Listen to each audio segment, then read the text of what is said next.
Hi again, this is Andy, K4GKP. Welcome back to the Ham Whisperer and lesson 21 in the General Class Operator Element 3 exam. In this lesson we go over the G5B questions from the General Class exam pool. The G5B questions cover the decibel, current and voltage dividers, electrical power calculations, sine wave root mean square values or RMS values, and PEP or peak envelope power calculations. And I'm just going to give you a heads up right now that this lesson is an absolute nightmare. There's like 20 formulas in it, and so you're going to want to, this is one you're going to need to put a little bit of effort in.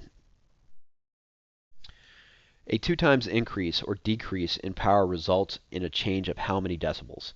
The answer is 3 decibels, and this is one that you may just want to memorize, is that a 3 decibel change is basically a 2 times increase or decrease in power. If you want to figure it out with the formula, remember that the decibel formula is 10 times the log of P1 over P0, where P0 is the reference power and P1 is the power compared to the reference power. So if you want to figure out how much, a 2 times increase would be, you just go from, let's say 3 watts to 6 watts. You just plug those two values into the formula, and what you'll get is approximately 3 decibels. How does the total current relate to the individual currents in each branch of a parallel circuit? The answer is it equals the sum of the currents through each branch. And if you look at my terrible illustration here, this is something, a very basic parallel circuit. And for each branch of that parallel circuit, where the resistor symbols are, there's 2 different currents flowing through there. One is 4 amps and the other is 5 amps. So the way you figure out the total for the circuit, or the total current for the circuit, is you add those 2 currents for each one of those branches. So 5 plus 4 is equal to 9. So the answer to the question is the total current is equal to the sum of the currents through each branch in a parallel circuit. How many watts of electrical power are used if 400 volts DC is supplied to a 800 ohm load? The answer is 200 watts, and this is the P is equal to IE formula mixed with Ohm's law. So you got to kind of solve for what you're looking for. So for this one, you're looking for power based on voltage and resistance. So we don't have current, so we need to get current out of the power equation. And we do this by solving for I in Ohm's law. So I is equal to ER. Now you substitute ER in for the I in the P is equal to IE equation, and you get P is equal to ER times E.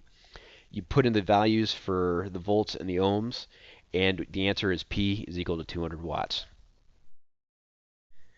How many watts of electrical power are used by a 12-volt DC light bulb that draws 0.2 amperes? And the answer is 2.4 watts. And this time we're looking for power based on volts and current. So we only need the P is equal to IE equation to solve for the power. So P is equal to IE. You substitute in the values for current and the volts, and you get P is equal to 2.4 watts. How many watts are being dissipated when a current of 7 milliamperes flows through 1.25 kiloohms? The answer is approximately 61 watts, and this is kind of the perfect storm of questions. So not only do you have to use both the Ohm's law and power formula equations, you have to convert for the metric system as well. So what we're looking for is power based on current and resistance. So the conversion for the equation isn't that hard. So you have P is equal to IE and E is equal to IR. So you just want to substitute the E in the P is equal to IE because we don't have voltage, and put the IR from Ohm's law into the P is equal to IE equation. So what you get is P is equal to I times IR. Now we have to convert milliamperes into kiloohms. So a milliampere is 1/1000th of an ampere. So 0.007 amperes. And a kiloohm is 1,000 ohms. So that'd be 1,250 ohms. So plug the values into the formula, and what you get is approximately 61 milliwatts.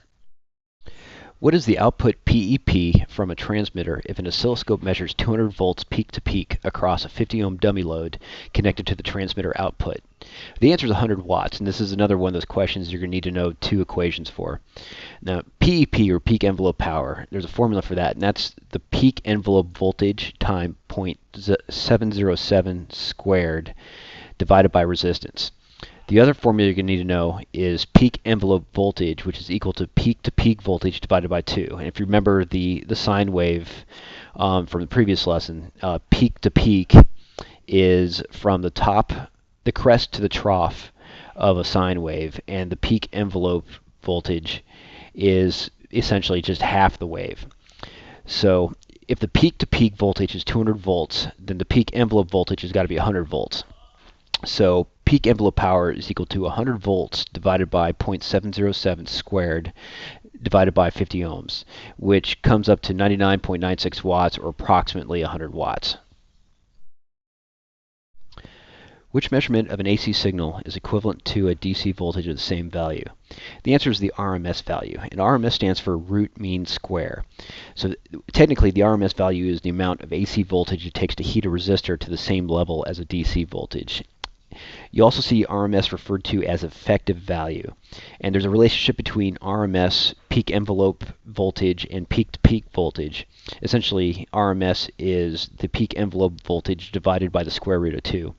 But we'll get into that in the next question. So the measurement of an AC signal is equivalent to the DC voltage of the same value is the RMS value. What is the peak-to-peak voltage of a sine wave that has an RMS voltage of 120 volts? The answer is 339.4 volts. Now, like we talked about in the previous question, if you imagine a sine wave, the peak-to-peak voltage of an AC wave is the value of the voltage from the crest of the wave to the trough. The peak voltage is half the peak-to-peak voltage. So the peak voltage is equal to the square root of 2, about 1.414, times the RMS voltage. So we already know the RMS voltage, which is 120 volts. So 120 volts times 1.414 is equal to 169.96 volts peak voltage.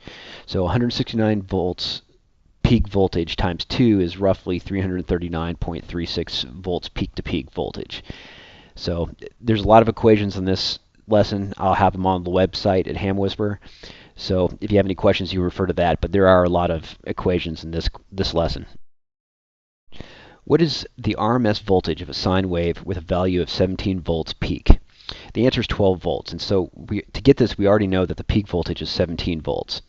Now, we also know that the peak voltage is equal to 1.414 times the RMS voltage. So you kind of maneuver that equation around a little bit.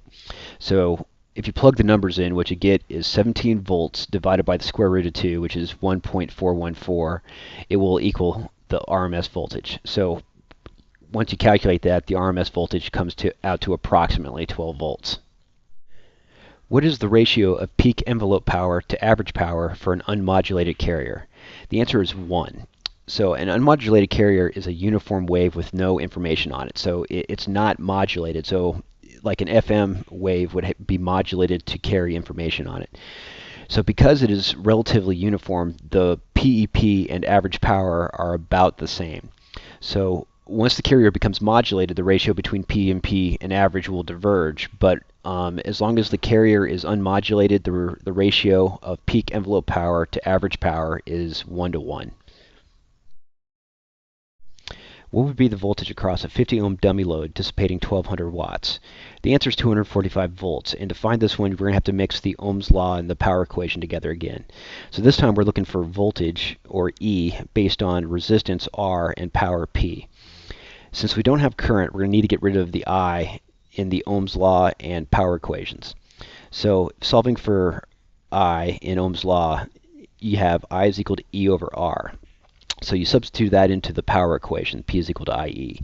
So what you come up with is P is equal to E over R times E.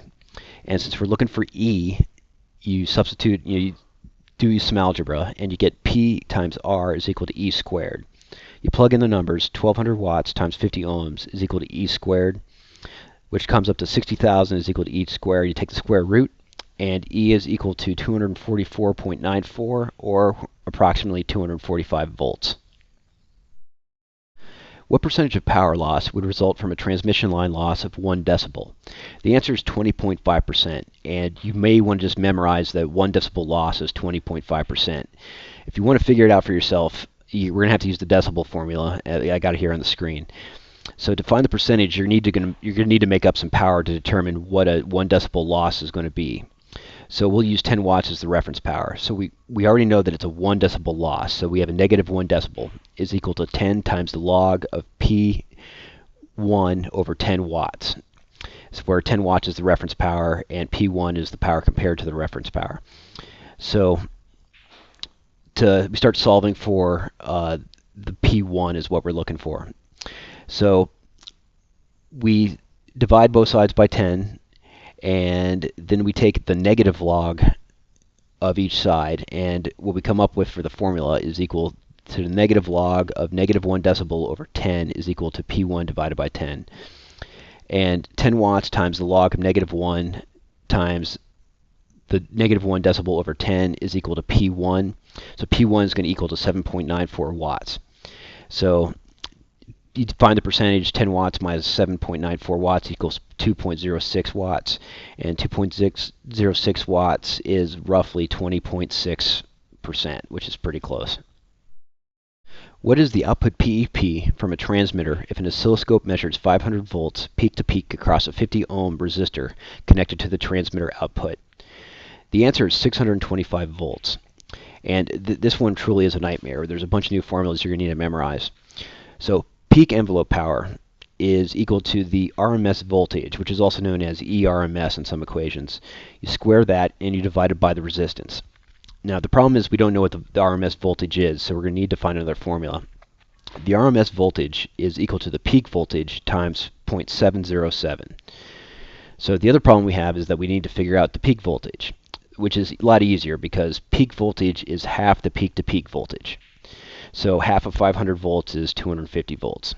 So plug it into the formulas. RMS voltage is equal to 250 volts times 0.707. That's a typo on the screen. It's supposed to be 0.707.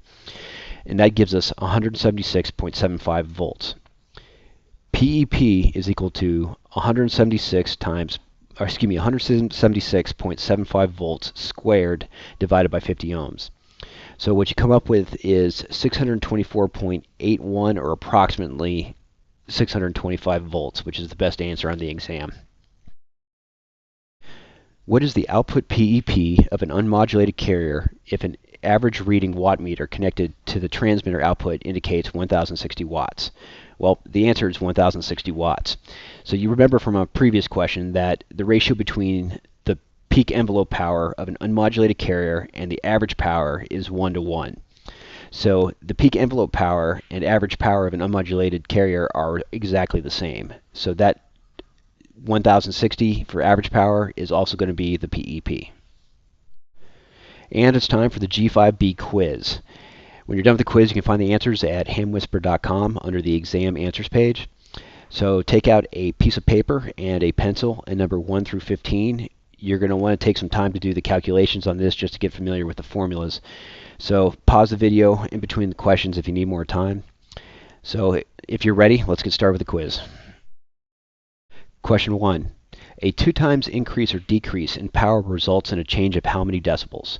A, 2 decibels, B, 3 decibels, C, 6 decibels, or D, 12 decibels? Question 2. How does the total current relate to the individual currents in each branch of a parallel circuit? A, it equals the average of each branch current. B, it decreases as more parallel branches are added to the circuit. C, it equals the sum of the currents through each branch. Or D, it is the sum of the reciprocal of each individual voltage drop. Question 3. How many watts of electrical power are used if 400 volts DC is supplied to an 800 ohm load? A, 0.5 watts, B, 200 watts, C, 400 watts, or D, 3200 watts? Question 4. How many watts of electrical power are used by a 12 VDC light bulb that draws 0.2 amperes?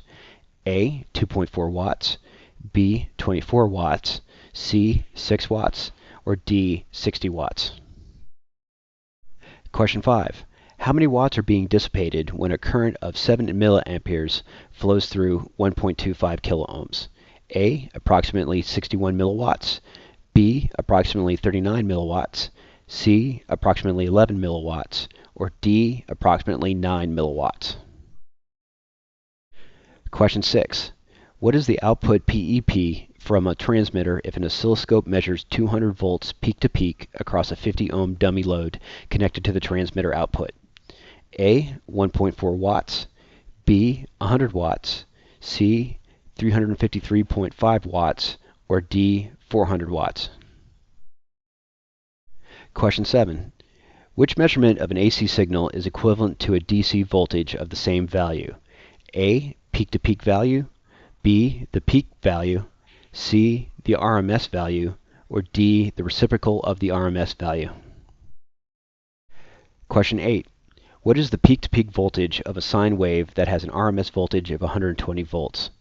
A. 84.8 volts, B. 169.7 volts, C. 240 volts, or D. 339.4 volts?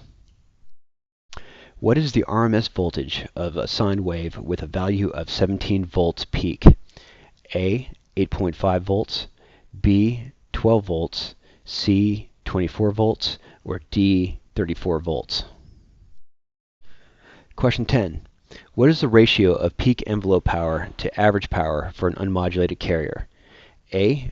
0.707, B. 1, C. 1.414, or D. 2? Question 11. What would be the voltage across a 50 ohm dummy load dissipating 1200 watts? A. 173 volts, B. 245 volts, C. 346 volts, or D. 692 volts? Question 12. What percentage of power loss would result from a transmission line loss of 1 decibel? A. 10.9%, B. 12.2%, C. 20.5%, or D. 25.9%? Question 13. What is the output PEP from a transmitter if an oscilloscope measures 500 volts peak to peak across a 50 ohm resistor connected to the transmitter output?